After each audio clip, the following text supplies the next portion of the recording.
Just ఇల్లలికినం in front there is crocodiles festival.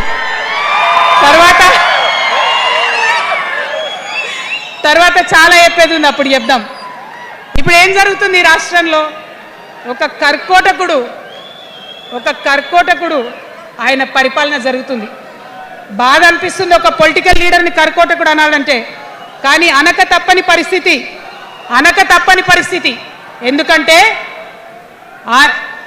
ఎందుకంటే మొన్న ఖమ్మంలో వెలుగుమట్లలో అన్ని పర్మిషన్స్ ఉన్నాయి, అన్ని కాయిదాలు ఉన్నాయి.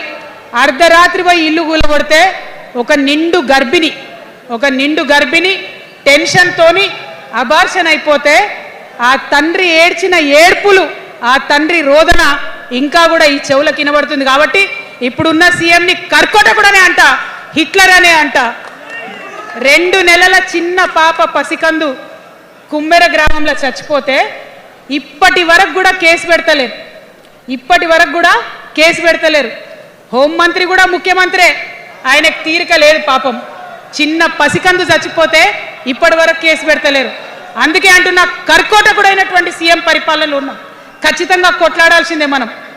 మనం ఏదైతే గురుకులాలు ఉన్నాయో వాటిలో విషం పెట్టి పిల్లల్ని చంపుతా ఉన్నారు. అయినా సరే విద్యాశాఖ మంత్రిగా ఉన్న సీఎం మాట్లాడతలేడు. అందుకే కర్కోటకుడు అంటా ఉన్నాం, అందుకే హిట్లర్ అంటా ఉన్నాం.